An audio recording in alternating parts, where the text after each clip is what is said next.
Bien arracher nos affiches. Et la police est entrée dans l'enceinte de la Bourse du Travail pour arracher nos affiches.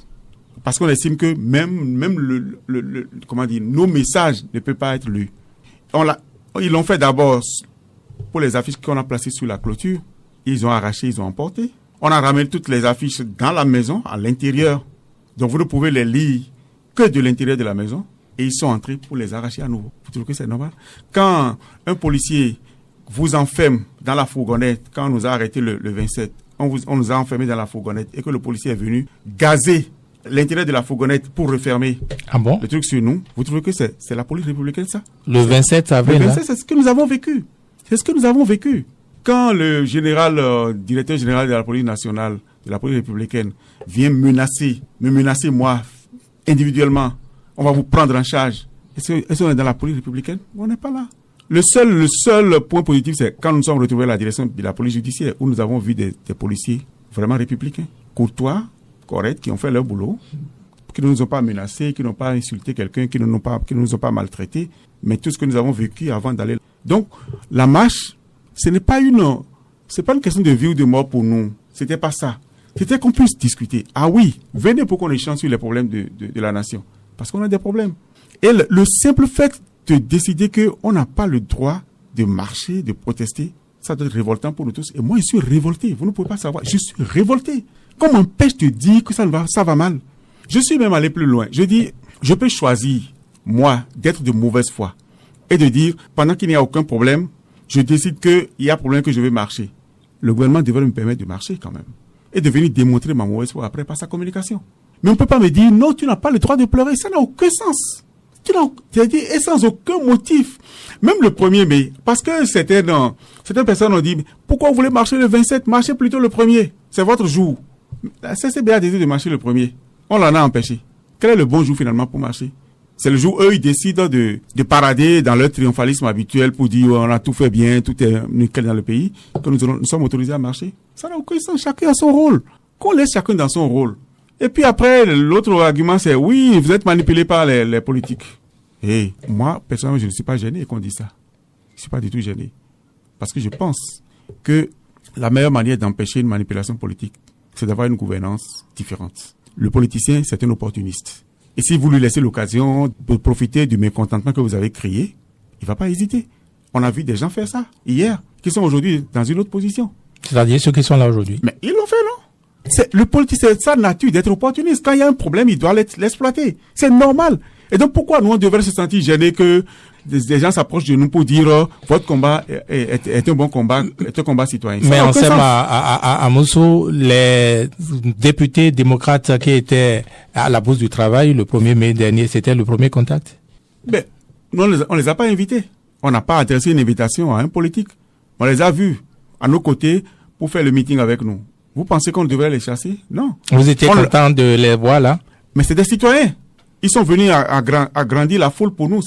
Ils sont mieux qu'un citoyen, vous le savez bien. Non, c'est des citoyens pour nous. Là, à l'état actuel, dans cette activité, c'est des citoyens qui sont venus pour dire non à ce qui se passe. On ne leur a pas donné la parole, on ne leur a pas donné le micro. Est-ce que cela ne compromet pas un peu, disons, vos actions, vos intentions?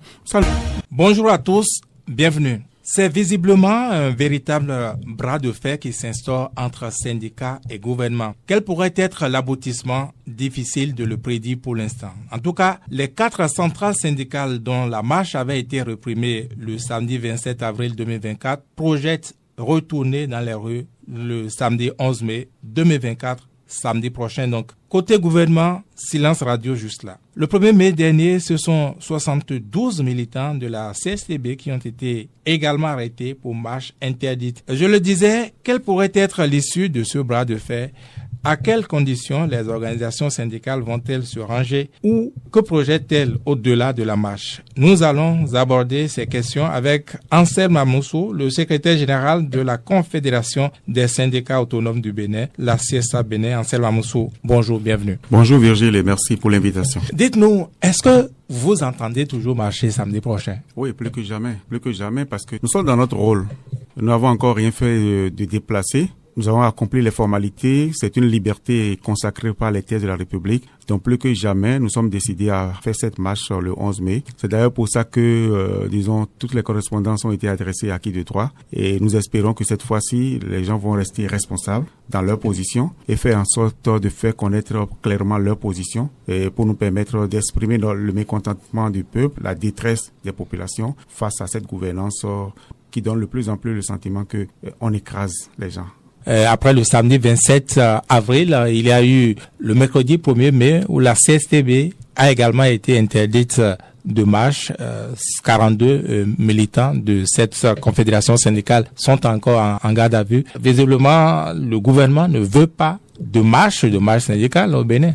Oui, visiblement. Mais en fait, pourquoi le gouvernement se refuse d'assumer pleinement sa position? Parce que vous avez dit que la CCP s'est vue interdire de marche, mais en réalité, elle n'a reçu aucune réponse à sa correspondance. Encore une fois. Donc, ce n'est pas qu'on lui a interdit officiellement de marcher et qu'elle a forcé les choses, c'est qu'elle n'a reçu aucune réponse au courrier qu'elle a adressé à l'autorité préfectorale, à l'autorité de la commune de Cotonou. Et même nous qui avons organisé le 1er mai un meeting à la Bourse du Travail, déjà à 0h le matin, la bourse était bouclée. Et pas les policiers. Pas les policiers, pas des contingents de policiers. Et au-delà de la Bourse du Travail et des alentours de la Bourse du Travail, c'est toute la ville de Cotonou qui était bouclée. C'est comme si on était en état de guerre. Et voyez-vous, ce spectacle, je pense qu'il y a longtemps qu'on en est sorti, qu'on pensait en être sorti. Et malheureusement, ça nous revient. Et je pense qu'en tant que citoyens, c'est suffisamment révoltant pour nous contraindre à réorganiser la marche. Parce que nous avons besoin de montrer à ceux qui pensent qu'ils peuvent tout se permettre sans aucune impunité. On a besoin de leur montrer que nous sommes présents et que nous sommes décidés à jouer pleinement notre partition. Parce que notre rôle, c'est quoi en fait? C'est d'interpeller, c'est de dire quand ça va mal, de le dire. Quand ça va bien, on le dit aussi. Mais quand ça va mal, qu'on nous permet de le dire, on ne peut pas. On peut tout tenter dans un pays, on peut tout mettre en place dans un pays, mais on ne peut pas empêcher les gens de dire on veut une autre gouvernance, on veut des mesures d'assouplissement d'un certain nombre de choses qui font mal à la population. On veut discuter, on veut dialoguer. Parce que notre marche, aussi bien la marche de la CSTB que la marche des 4 organisations syndicales que sont la CSA, la CETB, l'UNSTB et la COSI Bénin, c'est un appel au dialogue. C'est un appel à discuter. Parce qu'on est dans une impasse. On ne se parle pas. On n'arrive plus à se parler. Pendant que les choses se dégradent de jour en jour. Mais finalement, on fait quoi? On fait quoi si on n'arrive pas à dire on a besoin de parler avec toi sur les problèmes de la nation? C'est comme une calamité de mon point de vue, de l'attitude aujourd'hui de nos gouvernants. Cette calamité qui consiste à penser que on a l'intelligence pour soi seul. Quelqu'un a appelé ça le syndrome de l'intelligence achevée, où on a besoin de personne. On peut réfléchir pour tout le monde et on a les meilleures réflexions du monde. Mais malheureusement, sur le terrain, on voit bien qu'il y a des choses qui ne fonctionnent pas. Et qui plus que les acteurs de terrain que nous sommes, pour dire au gouvernement, aux gouvernants, non, ici, vous vous êtes trompé, il vaut mieux qu'on essaye d'autres manières. Et même ça, on nous le dénie. On veut pas que nous puissions échanger avec ceux qui ont décidé de s'occuper de notre bien-être collectif et individuel. Donc voilà. Mais il me semble que le mercredi 24 avril, le gouvernement vous a rencontré. Toutes les centrales, toutes les confédérations qui ont projeté marcher le 27. Le folklorisme en grandeur nature.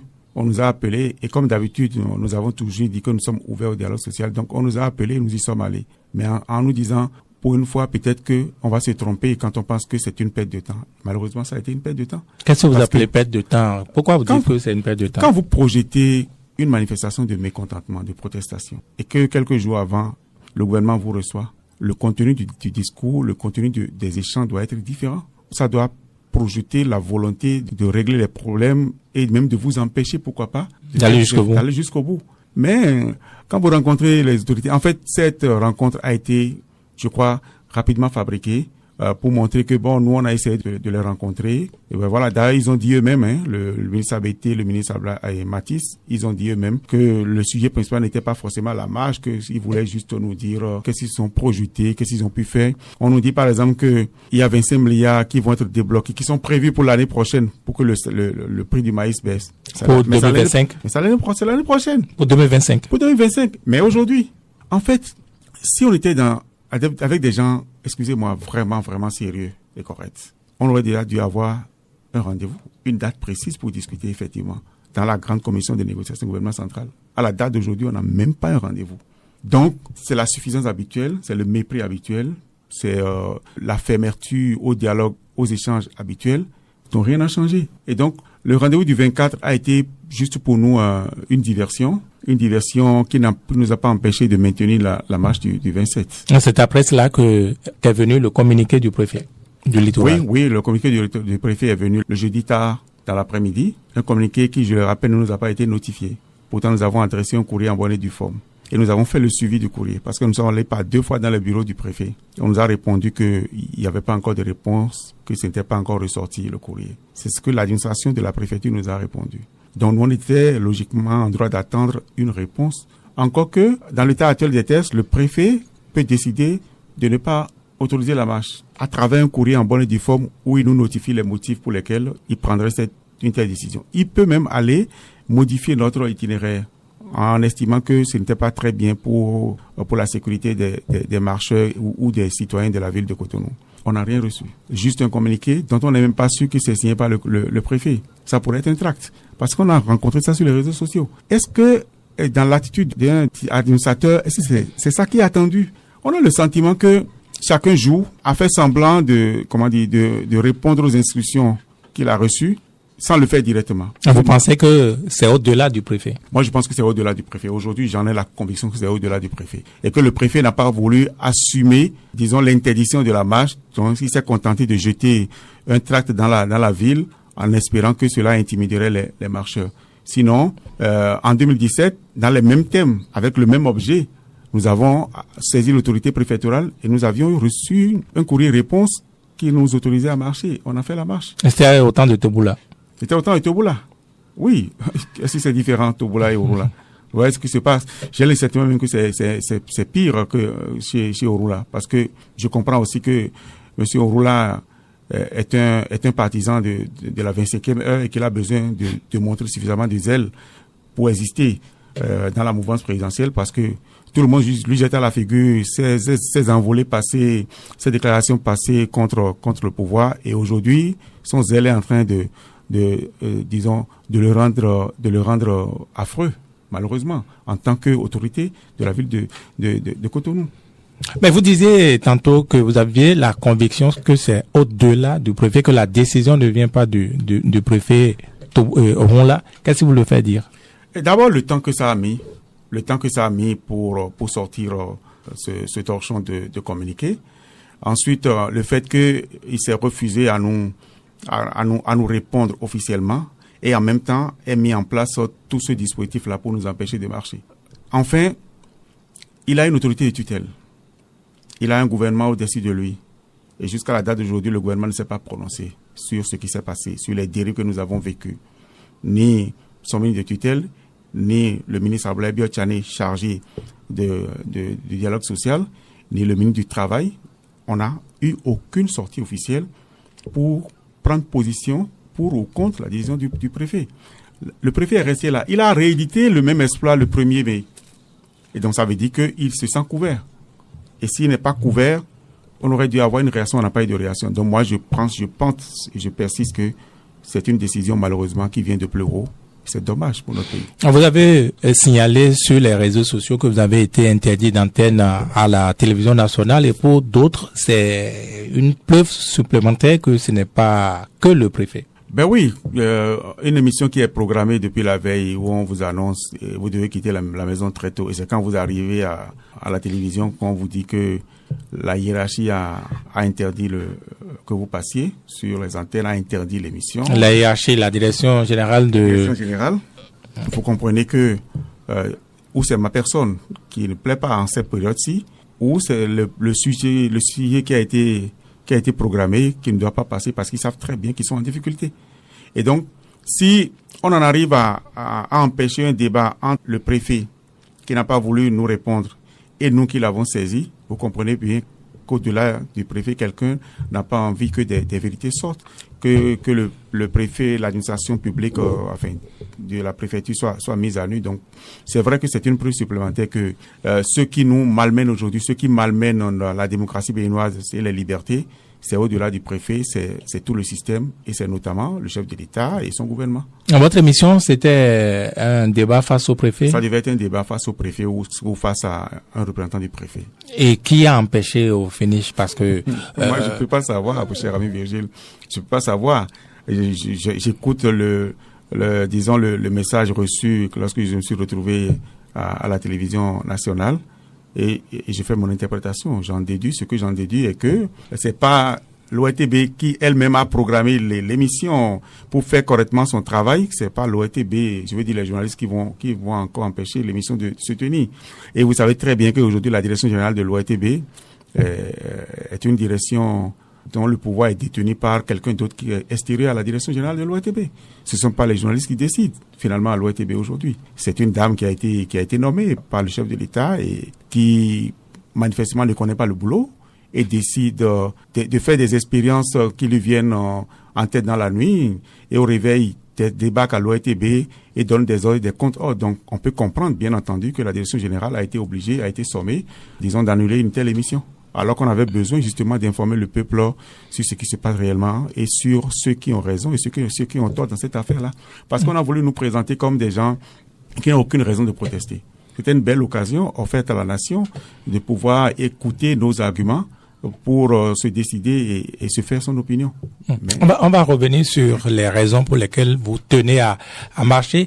Vous allez coûte que coûte marcher le samedi prochain, disiez-vous tantôt en celle à Mousso. Est-ce que vous avez déjà envoyé les courriers, enfin disons, pour déclarer votre marche? Oui, les courriers ont été envoyés. Les courriers ont déjà été envoyés. Je ne me souviens plus de la date. Plus d'une semaine avant le 11 mai, les courriers ont été déposés.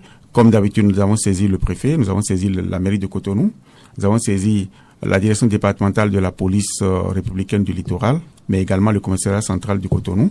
Et nous avons à nouveau sollicité la Croix-Rouge du Bénin et les sapeurs-pompiers pour nous aider donc à sécuriser la marche et le parcours. Donc, les courriers ont été bel et bien déposés. Je pense que nous attendons la semaine prochaine pour faire le suivi comme d'habitude et savoir si pour cette fois-ci, le préfet va avoir les couilles pour assumer pleinement sa décision vis-à-vis de notre courrier. Mais vis-à-vis de la loi, vous n'avez adressé de courrier qu'à la mairie de Cotonou? Oui, mais la mairie, vous savez que la mairie transfère nos courriers habituellement à la préfecture parce que c'est le préfet qui a la police, comment vous dites ça? Oui. L'autorité de police pour pouvoir interdire éventuellement une marche. Et donc nous anticipons. Nous déposons ça à la mairie, mais nous déposons également directement à la préfecture pour aller vite, point de vue. Parce qu'on sait très bien que au final, si quelqu'un doit interdire la marche, ça va être le préfet. Si quelqu'un doit dire c'est bon, vous pouvez y aller, c'est également le préfet qui peut le faire. Voilà. Nous n'avons pas omis d'adresser notre courrier au principal intéressé destinataire qui est la mairie de Cotonou, mais nous faisons en sorte de saisir également directement le préfet du littoral. Depuis le 27 avril dernier, un temps s'est écoulé. Est-ce qu'il n'y a pas eu de contact, peut-être même informel, entre vous, responsables syndicaux, organisateurs de ces marches-là, et les autorités, peut-être le préfet, peut-être au niveau du gouvernement? Non, aucun contact, ni informel, ni officiel. Aucun contact. C'est-à-dire que notre quête de discussion est restée inassouvie jusque-là. Aucun rendez-vous n'est pris, ni à venir, ni passé. Et donc, finalement, c'est le statu quo. On comprend bien que le gouvernement reste dans sa logique de dire, vous n'avez même pas le droit de pleurer.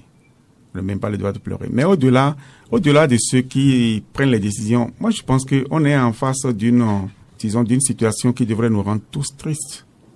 Parce que, autour du chef de l'État, il y a quand même des gens qui devraient normalement réagir. Réagir non pas forcément dans le sens des travailleurs que nous sommes, mais tout au moins réagir et faire comprendre au chef de l'État que, disons, cette option qui est faite, d'aviler davantage l'image du Bénin n'est pas la bonne option pour notre pays. Je regarde dans le cercle du pouvoir aujourd'hui quelqu'un comme M. Diogwenou Joseph qui ne dit rien en face de violations aussi flagrantes des libertés fondamentales dans notre pays. C'est une tristesse. Je regarde le député Oden Aladati dont la vie passée a été consacrée aux questions de liberté. Je n'entends rien de lui et je dis c'est une tristesse. Et même je vais plus loin. Je regarde le ministre Aboulaye Biotchane, président du parti aujourd'hui. Parce que j'interpelle Diogwenou, président du parti également. Tout au moins, ils peuvent faire la démarcation entre leur position d'appartenance à une mouvance et leur position de président du parti et faire en sorte que le parti puisse se prononcer sur la situation qui est là.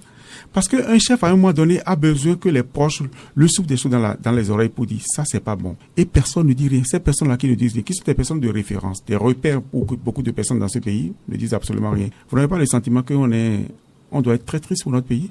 Vous ne les contactez pas non plus pour savoir? Ils sont pas dans le pays. Ils vivent les choses. Avant là, est-ce qu'on les contactait? C'est pas bon en fait. C'est pas bon. Je trouve que le chef de l'État va finir son deuxième mandat et vous allez entendre des gens proches dire quand on lui parle, il n'entend rien, il n'écoute personne. Alors que pendant que vous êtes là, vous ne parlez pas. Vous n'avez rien dit du tout. Quand vous lui parlez, quand vous lui soufflez dans les oreilles qu'il n'entend pas, prenez position publiquement. C'est ce qui se fait dans les autres pays pour être digne de la confiance que le peuple a placée en vous. On a besoin aujourd'hui que ces gens-là se prononcent pour dire c'est pas normal. Tout au moins, nous désavouons la police, nous désavouons les dérives, parce que quand la police entre dans la bourse du travail et vient arracher nos affiches. Et la police est entrée dans l'enceinte de la bourse du travail pour arracher nos affiches. Parce qu'on estime que même nos messages ne peuvent pas être lus. Ils l'ont fait d'abord pour les affiches qu'on a placées sur la clôture. Ils ont arraché, ils ont emporté. On a ramené toutes les affiches dans la maison, à l'intérieur. Donc vous ne pouvez les lire que de l'intérieur de la maison. Et ils sont entrés pour les arracher à nouveau. Vous trouvez que c'est normal? Quand un policier vous enferme dans la fourgonnette, quand on nous a arrêtés le 27, on nous a enfermés dans la fourgonnette et que le policier est venu gazer l'intérieur de la fourgonnette pour refermer le truc sur nous, vous trouvez que c'est la police républicaine, ça? Le 27 avril. Le 27, c'est ce que nous avons vécu. C'est ce que nous avons vécu. Quand le directeur général de la police nationale, de la police républicaine, vient me menacer moi, individuellement, on va vous prendre en charge. Est-ce qu'on est dans la police républicaine? On n'est pas là. Le seul point positif, c'est quand nous sommes retrouvés à la direction de la police judiciaire, où nous avons vu des policiers vraiment républicains, courtois, corrects, qui ont fait leur boulot, qui ne nous ont pas menacés, qui n'ont pas insulté quelqu'un, qui ne nous ont pas maltraités. Mais tout ce que nous avons vécu avant d'aller là-bas, c'est pas acceptable. Donc, dans un tel contexte, dans un tel pays, pour la réputation de certaines personnalités aujourd'hui, est-ce qu'on n'a pas besoin qu'elles interviennent pour dire au moins, en termes de médiation, parler avec les gens, invitez-les. Parce que nous voulons discuter. Nous voulons discuter, c'est tout ce que nous demandons. Et qui plus est pour des personnes comme nous, moi par exemple, moi en l'occurrence, dont on dit, ah oui, c'est les amis du pouvoir, ces gens qui ne veulent jamais rien faire, on doit quand même comprendre qu'il y a un malaise. Et que nous avons montré la preuve que nous voulons discuter, que nous sommes des dialogueurs. En fait, ce n'est pas que vous tenez coûte que coûte à la marche tout ce que vous voulez sur le dialogue. Parce qu'on est dans une impasse, Monsieur Virgile. C'est-à-dire que vous demandez à rencontrer les négociateurs du gouvernement et vous n'avez aucune réponse. Ça fait plus d'un an qu'on demande à la grande commission de négociation de se réunir. Pas de réponse. Plusieurs fois on a écrit. Aucune réponse. On vous dit toujours oui, on va vous faire si on n'a pas le temps, etc. Mais qu'est-ce qui bloque? Qu'est-ce qui bloque? Il faut poser la question à madame le ministre Matisse et au président de la commission, le ministre Abdoulaye Biachani. Parce que nous, on ne sait pas. C'est une commission qui ne fonctionne pas. Et nous avons voulu qu'on en discute. On a des points qui sont là en suspens. Parfois, nous extrayons des points spécifiques. On saisit l'autorité pour dire on veut aborder ce point-là. Aucune réponse. Et comme par magie, ils ont trouvé le temps de nous rencontrer le 24 pour faire le folklore habituel et dire oui, on les a rencontrés. Donc, la marche, ce n'est pas une question de vie ou de mort pour nous. C'était pas ça. C'était qu'on puisse discuter. Ah oui, venez pour qu'on échange sur les problèmes de la nation. Parce qu'on a des problèmes. Et le simple fait de décider qu'on n'a pas le droit de marcher, de protester, ça doit être révoltant pour nous tous. Et moi, je suis révolté. Vous ne pouvez pas savoir. Je suis révolté. Qu'on m'empêche de dire que ça va mal. Je suis même allé plus loin. Je dis, je peux choisir, moi, d'être de mauvaise foi. Et de dire, pendant qu'il n'y a aucun problème, je décide qu'il y a un problème que je vais marcher. Le gouvernement devrait me permettre de marcher quand même. Et de venir démontrer ma mauvaise foi après par sa communication. Mais on ne peut pas me dire, non, tu n'as pas le droit de pleurer. Ça n'a aucun sens. C'est-à-dire, et sans aucun motif. Même le 1er mai, parce que certaines personnes ont dit, pourquoi vous voulez marcher le 27? Marchez plutôt le 1er. C'est votre jour. La CCB a décidé de marcher le 1er. On l'en a empêché. Quel est le bon jour finalement pour marcher? C'est le jour où eux, ils décident de parader dans leur triomphalisme habituel pour dire on a tout fait bien, tout est nickel dans le pays, que nous sommes autorisés à marcher. Ça n'a aucun sens. Chacun a son rôle. Qu'on laisse chacun dans son rôle. Et puis après, l'autre argument, c'est oui, vous êtes manipulé par les politiques. Et moi, personnellement, je ne suis pas gêné qu'on dise ça. Je ne suis pas du tout gêné. Parce que je pense que la meilleure manière d'empêcher une manipulation politique, c'est d'avoir une gouvernance différente. Le politicien, c'est un opportuniste. Et si vous lui laissez l'occasion de profiter du mécontentement que vous avez créé, il ne va pas hésiter. On a vu des gens faire ça hier, qui sont aujourd'hui dans une autre position. C'est-à-dire ceux qui sont là aujourd'hui. Mais ils l'ont fait, non? Le politique, c'est sa nature d'être opportuniste. Quand il y a un problème, il doit l'exploiter. C'est normal. Et donc, pourquoi nous, on devrait se sentir gênés que des gens s'approchent de nous pour dire votre combat est un bon combat, est un combat citoyen. Mais en somme, à Moussou, les députés démocrates qui étaient à la Bourse du Travail le 1er mai dernier, c'était le premier contact? Ben, nous, on les a pas invités. On n'a pas adressé une invitation à un politique. On les a vus à nos côtés pour faire le meeting avec nous. Vous pensez qu'on devrait les chasser? Non. Vous étiez content de les voir là? Mais c'est des citoyens. Ils sont venus agrandir la foule pour nous. Ils sont mieux qu'un citoyen, vous le savez bien. Non, c'est des citoyens pour nous. Là, à l'état actuel, dans cette activité, c'est des citoyens qui sont venus pour dire non à ce qui se passe. On ne leur a pas donné la parole, on ne leur a pas donné le micro. Est-ce que cela ne compromet pas un peu, disons, vos actions, vos intentions? Ça ne devrait pas normalement. Ça ne devrait pas. Parce que nous sommes de bonne foi. Nous sommes très lucides, hein, Monsieur Vigile.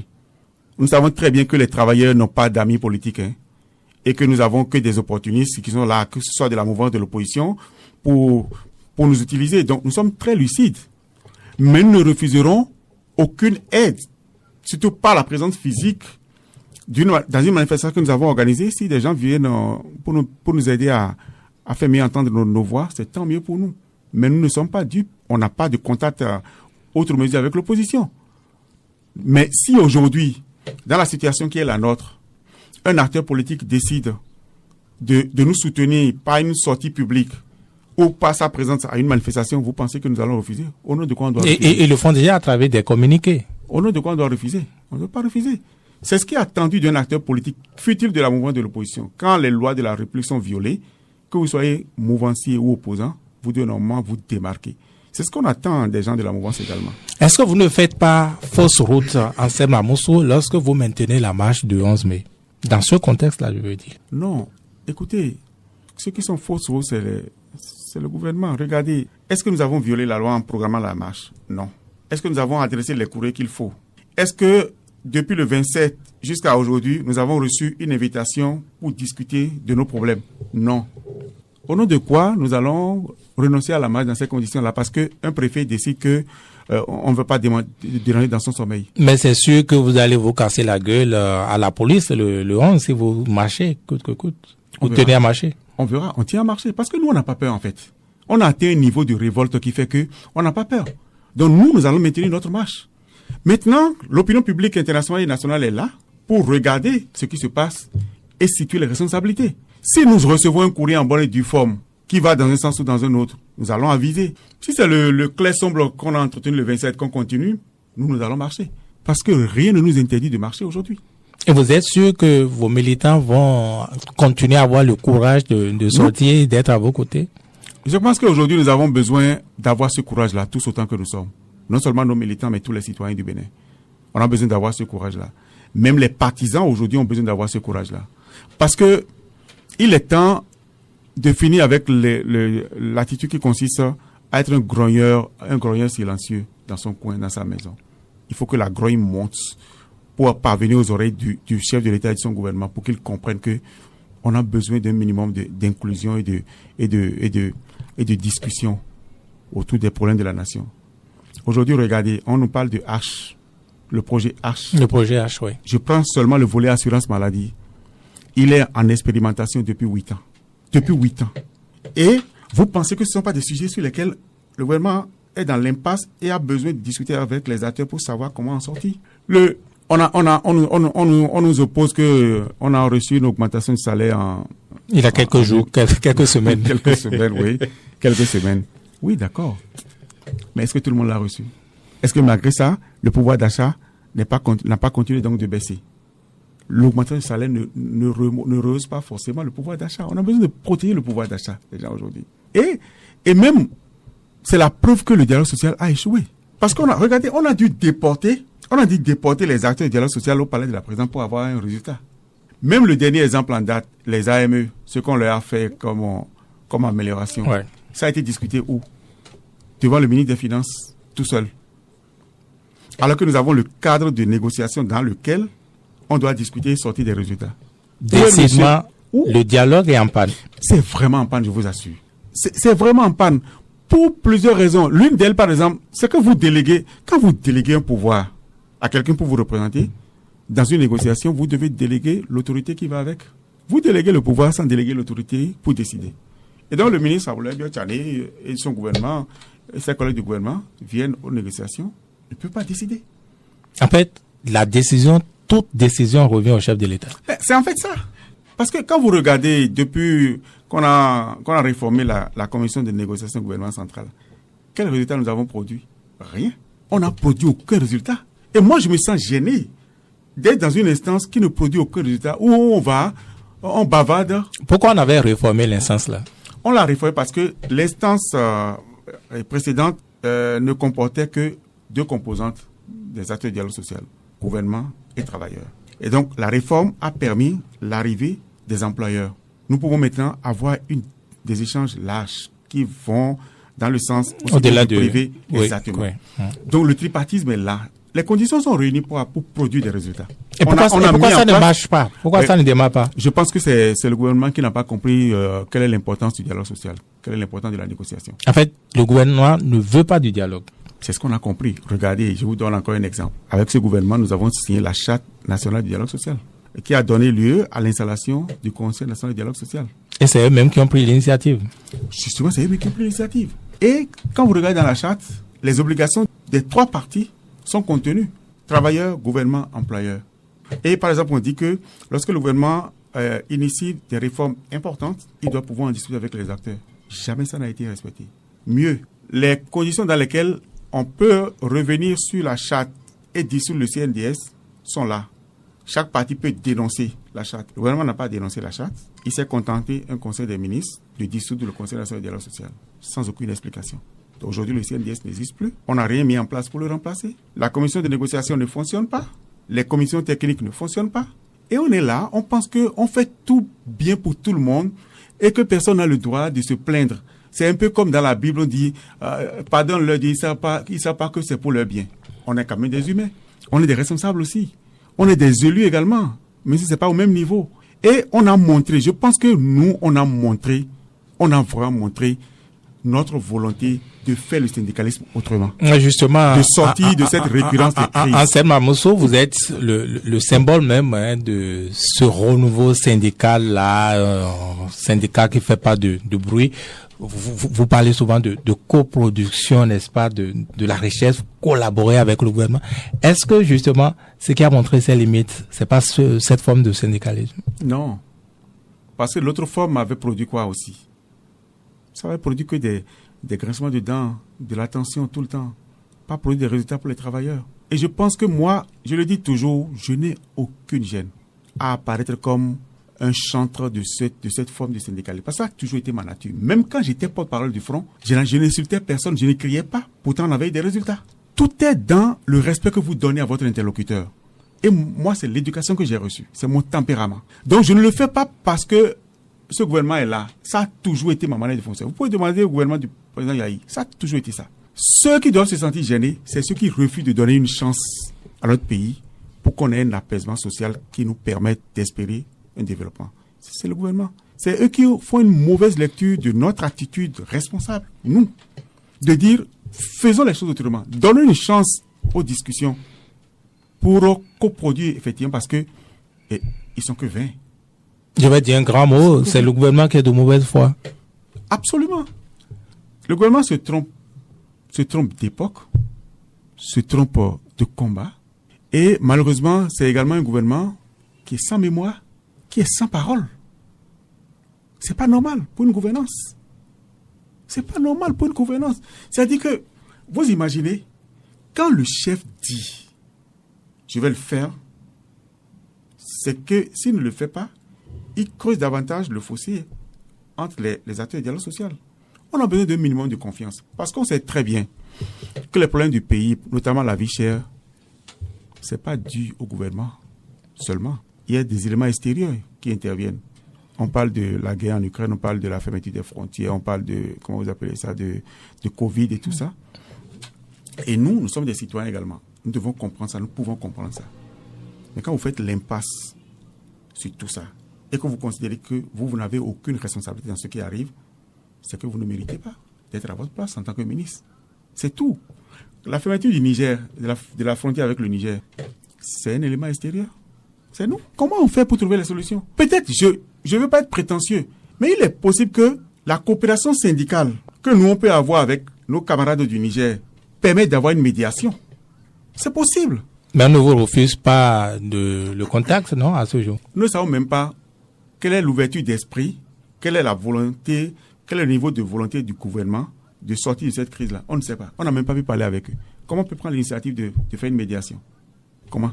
Quand vous voulez faire une médiation, vous devez avoir les éléments qu'il faut. Est-ce que vous-même, vous ne restez pas un peu trop dans votre confort? Vous attendez que le gouvernement prenne toutes les initiatives, qu'il vienne vers vous? Je vous ai dit qu'on a écrit plusieurs fois pour rencontrer. Le chef de l'État, on a adressé courrier. Même nos ministres de tutelle, en tant que membres de la commission, on a adressé des courriers. On peut faire quoi d'autre? Maintenant, on ne rate aucune occasion pour dénoncer, pour interpeller à travers des courriers, pour faire des points de presse. On peut faire quoi d'autre? C'est notre rôle. Maintenant, qu'est-ce qu'on doit faire? On doit, disons, aller s'agenouiller, crier devant le domicile chef de l'État pour dire on veut te voir? Non. On a fait notre part. Maintenant, vous essayez aussi la marche, on vous la refuse. On nous la refuse. Donc, en fin de compte, ça dit que vous n'êtes rien. Vous n'êtes... Écoutez. C'est le regard que vous avez sur vos citoyens, sur vos concitoyens, détermine également votre attitude vis-à-vis d'eux. Je pense que c'est important de le savoir. Et moi, je voudrais m'adresser au chef de l'État et à son gouvernement pour dire le Béninois n'est pas irrémédiablement perdu. On a déjà vu le gouvernement avoir des résultats parce qu'il a mis de la rigueur et de la rationalité dans un certain nombre de secteurs. Mais il ne savait pas d'écraser les gens. Il ne savait pas d'aller rechercher systématiquement les étrangers pour venir nous diriger. On n'a pas besoin de ça. On a bien vu le gouvernement faire volte-face sur des décisions qui nous avaient été présentées comme étant les meilleures possibles. Ça veut dire qu'il peut se tromper. Quand vous reconnaissez que vous pouvez vous tromper, vous reconnaissez également que vous avez besoin des autres pour mieux faire.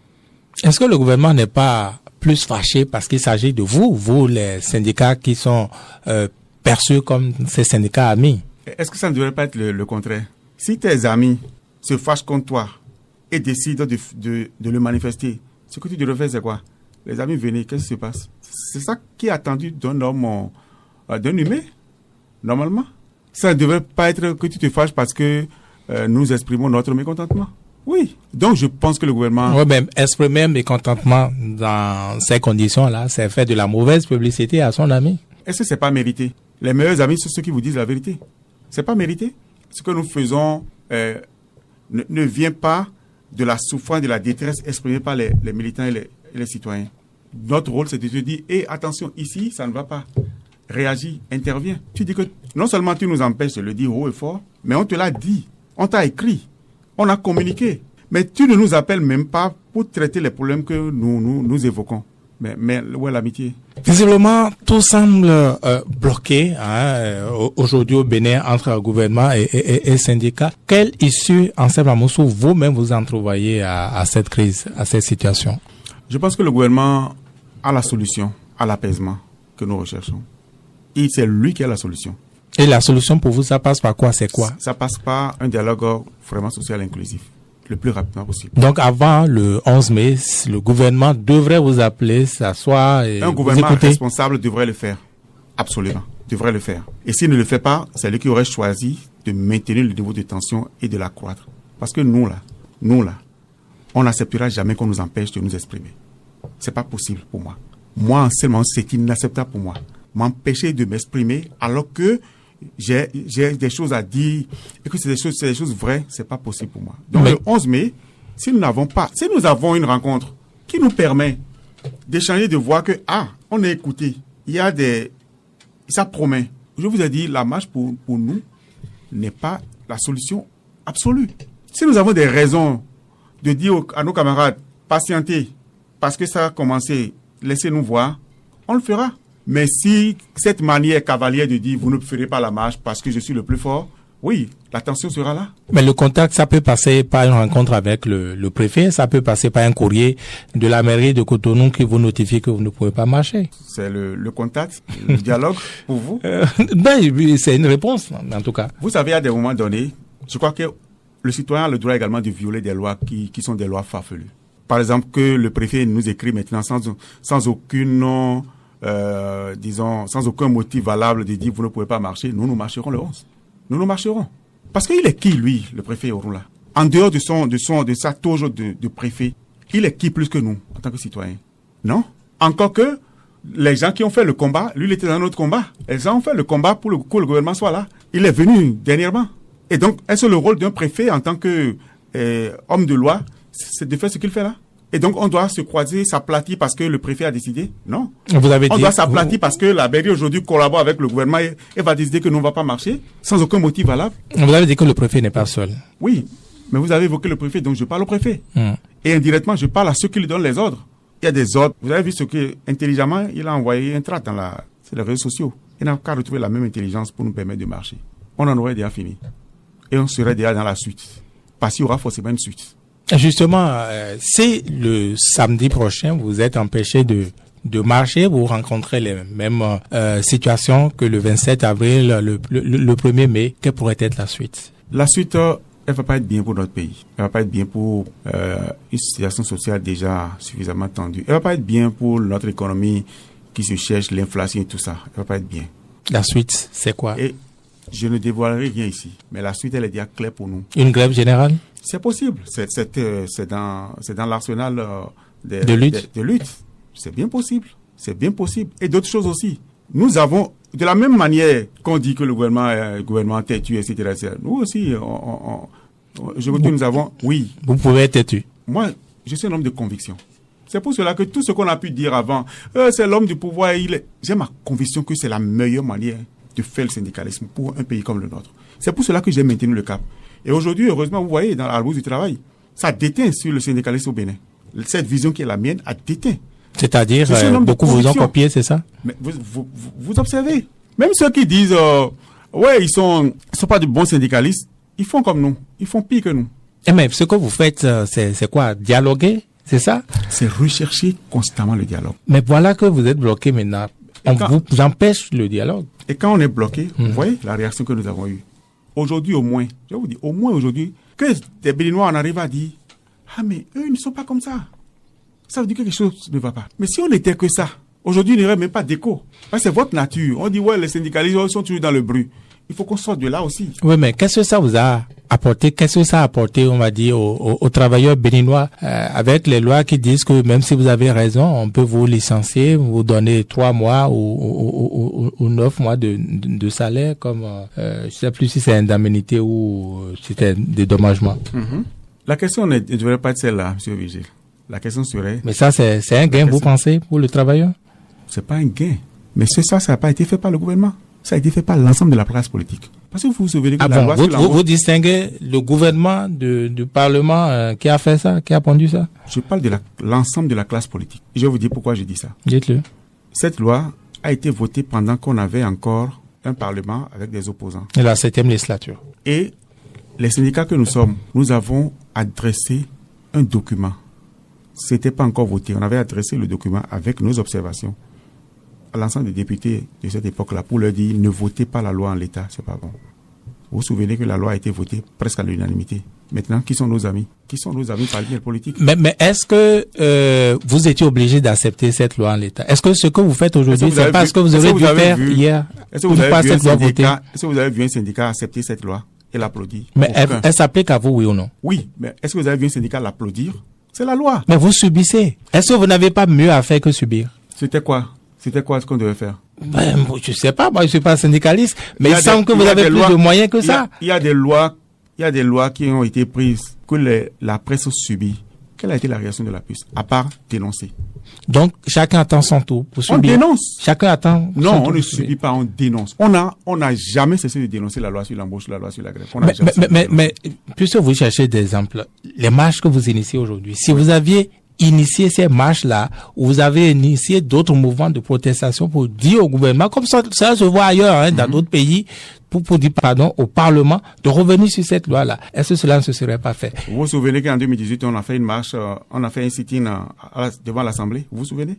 Vous ne pouvez pas être frappé d'amnésie sur les actions syndicales parce que vous pensez que il y a certains qui ont choisi à un moment donné de discuter, d'interpeller. Mais si vous avez fait un sit-in et que ça n'a pas marché, on a même fait une grève. N'est-ce pas que le sit-in, la grève, une grève, un sit-in, n'est-ce pas que la dose là n'était pas suffisante tout simplement? Qu'est-ce qu'on devait ajouter à votre avis? dans l'arsenal des stratégies syndicales, on devait ajouter quoi? Je pense que il est important que les acteurs, la presse et les acteurs sociaux en général comprennent qu'il y a des reproches qu'il vaut mieux ne pas faire aux acteurs sociaux et qu'il faut les faire directement au gouvernement. Je ne sais pas si vous comprenez bien ce que je dis. C'est-à-dire qu'un gouvernement qui prend des lois qui ont un impact négatif, un impact social négatif, il s'agit de l'interpeller directement. Mais est-ce que ça, on peut même appeler ça loi? Est-ce qu'on peut mettre une injustice dans une loi et appeler ça loi? Mais c'est le nom qu'on lui donne quand c'est voté à l'Assemblée, malheureusement. Et nous sommes dans un contexte où les lois se prennent sur des situations que le gouvernement lui-même anticipe, juste pour mettre davantage les citoyens dans une camisole de force. Et nous sommes dans un contexte qu'il faut comprendre également. Le syndicat n'est pas extérieur à son contexte, à son époque. Regardez en général les citoyens du Bénin. Vous comprendrez quelle est la difficulté des organisations syndicales aujourd'hui, des associations en général. Vous avez des gens qui sont prêts à protester, à crier dans leur maison, mais qui préfèrent vous regarder le soir à la télévision quand vous les invitez à une manifestation. C'est valable dans la profession de la presse, c'est valable dans le syndicat, c'est valable dans les partis politiques. C'est valable pour les citoyens, en général au Bénin. C'est sur ça que les gens agissent. Et c'est ça que nous, on a compris. Nous avons compris au niveau du syndicat que nous avons des faiblesses. On a des faiblesses, c'est vrai. Il ne faut pas le cacher. Ces faiblesses, on est en train de les travailler. Dites travailler pour les gommer. Ça donne peut-être ce que vous avez vu là. La division avant, c'était dans nos rangs. Aujourd'hui, on essaie de travailler ensemble. Parce que nous devons trouver la solution à ce qui nous arrive. Le gouvernement n'est pas venu créer nos faiblesses. Il est venu profiter et aggraver nos faiblesses. Et donc, qu'est-ce qu'on doit faire normalement quand on est responsable? Il ne s'agit pas d'envoyer les gens à l'abattoir. Il s'agit de préparer la réplique. Elle est en train d'être préparée à l'interne de nos syndicats. Donc, certains peuvent avoir le sentiment que on ne fait rien. Mais nous travaillons à l'interne. Nous travaillons à restaurer la confiance entre nous et les militants qui nous ont fait confiance. Et en même temps, à nous préparer pour faire face. Parce que c'est pas au front, c'est pas au cours du combat qu'on se pose la question sur la capacité d'un général. Non, on obéit, on fait le combat. Et quand on a fini, on fait le point avec, disons, la gouvernance du général. Aujourd'hui, nous sommes au front. Et la question importante n'est pas ce que nous avons fait dans le passé. Est-ce que ce que nous dénonçons aujourd'hui est une vérité? Est-ce que c'est révoltant, inacceptable? Oui. Dans ces conditions, tout le monde devrait se sentir concerné par le combat des syndicats aujourd'hui. Donc, au-delà de nos militants, nous appelons les citoyens à réagir. Ceux qui ont encore un minimum d'amour pour leur pays doivent réagir pour dire non. Laissez-les s'exprimer. Laissez-les marcher. Et maintenant, si vous sentez qu'il y a de la manipulation politique, enlevez le ferment de la manipulation politique. Le ferment de la manipulation politique, c'est la mauvaise gouvernance. Une autre question, Anselme Amosso. Le gouvernement peut vous laisser marcher soit le 11 mai prochain, soit après, et ne plus rien faire d'autre après. Qu'est-ce que vous faites? Est-ce que vous pensez vraiment qu'ils ont atteint ce niveau d'insensibilité et de méchanceté? Moi, je me pose des questions et je peux vous poser aussi la question. Je vais encore espérer que c'est pas complètement pourri et que on doit garder cet espoir-là, que enfin le message soit entendu et que les gens qui ont pris l'engagement de veiller au bien-être des Béninois comprennent que à un moment donné, il faut faire les choses autrement. On a besoin de ça. Le silence peut être fatal pour une gouvernance. Le silence peut être fatal pour une gouvernance. Et un bon gouvernant n'a pas besoin de silence autour de lui. Il a besoin que les gens disent ce qu'ils pensent, ce qu'ils ressentent pour mieux faire. Et c'est ce que nous demandons au gouvernement. Donc, nous ferons la marche du 11. Nous ferons peut-être d'autres choses après la marche du 11. Mais dans tous les cas, ce que nous espérons, ce n'est pas que le pays sombre dans le chaos. Ce que nous espérons, c'est que les gens entendent raison, qu'on puisse discuter pour ramener tous l'apaisement qu'il faut. On a l'impression que, contrairement à ce que vous disiez, la division est en train d'être gommée au niveau des syndicats à la Bourse du travail. On a l'impression que vous n'y êtes pas encore et que ça, c'est une grosse faiblesse dont le gouvernement va encore longtemps profiter. Pourquoi vous dites ça? Le mercredi, le 1er mai, les stratèges avaient attendu que vous rejoigniez plutôt à la marche de la CSCB plutôt qu'au meeting. Oui, quand vous communiquez avec des gens qui savent faire les choses correctement, vous pouvez aboutir à l'union sacrée qu'il faut. Mais il ne faut pas faire l'union à n'importe quel prix. Vous comprenez très bien que pour nommer les choses correctement, la CCB se reconnaît un organe de masse d'un parti politique. Nous avons voulu faire la démarcation entre les revendications corporatistes parce que notre vocation n'est pas de conquérir, d'exercer le pouvoir politique. Nous sommes là pour infléchir la gouvernance. Donc, si nous voulons organiser une marche, nous voulons participer à une marche que nous n'avons pas organisée, nous avons besoin d'avoir un minimum d'informations. C'est quoi le message. Est-ce que vous avez saisi officiellement les autorités? Est-ce que on n'a pas eu ça? Mais vous êtes tous ensemble dans la même maison, oui, la Bourse du Travail. Oui, c'est pas compliqué d'avoir cette marche et ces informations. C'est pas compliqué pour celui qui doit donner les informations de le donner. Mais si on n'a pas ça, on fait quoi? Et en même temps, nous avons... Mais Kassa Mampo, le secrétaire général de la CCB, vous a adressé un courrier, non, aux 4 centrales syndicales qui ont organisé la marche du 27. Oui, vous avez vu le courrier, non? Même bien sûr. Sur les réseaux sociaux. Oui.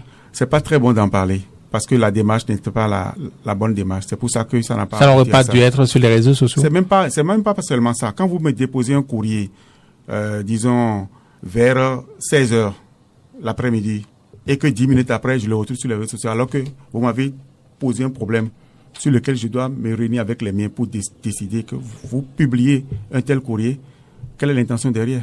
On a besoin d'un minimum de confort pour être ensemble, d'accord? Et je le redis encore une fois, je le dis sans aucun état d'âme, hein, l'unité d'action n'est pas l'unanimisme non plus. Mais face à une situation, on peut créer un front pour faire face à une situation. Mais le front est là, avec deux courants. Un front qui était à la Bourse du Travail, qui a suffisamment alerté l'opinion publique, et un front de l'autre côté qui voulait marcher. Qui a forcé la marche. À qui peut-être on n'a pas répondu, mais qui n'a pas forcé. Parce que l'autorité, à ma connaissance, n'a pas interdit la marche officiellement. Donc la CCB n'a rien forcé. C'est l'autorité qui n'a pas voulu être responsable. Donc le débat sur l'unité d'action, pour nous, se pose en termes de valeurs, de principes, d'entente sur un minimum. Et ceux qui peuvent se parler sont en train de se parler pour construire cette unité d'action qui progressivement se met en place. Donc vous êtes disposé, Ansel Amosso, vous êtes disposé à collaborer, à faire ce front avec la CCB? Absolument. Si nous avons le même objectif, absolument, ça ne pose aucun problème pour moi. Tout en sachant qu'ils ne vont pas renoncer tout de suite au Parti communiste du Bénin. Nous allons nous entendre. Ils peuvent garder leur accointance avec le Parti communiste, mais lorsque nous sommes ensemble dans une action, nous devons pouvoir faire la part des choses. Si on fait ça, il n'y a pas de souci.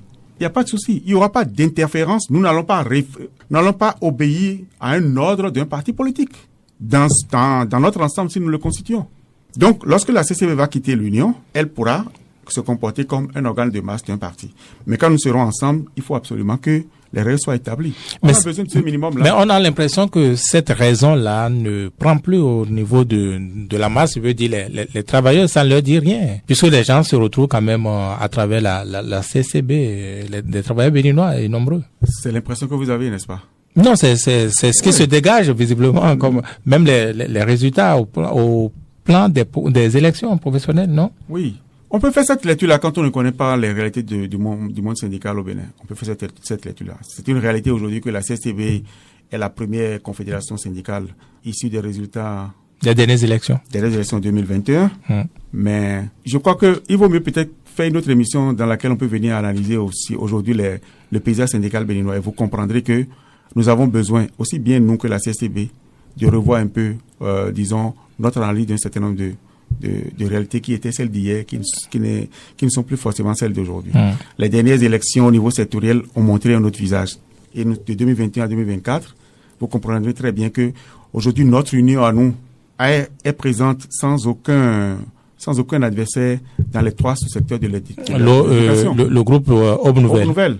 C'est une approche, c'est une démarche, c'est une nouvelle donne dont il faudra forcément tenir compte.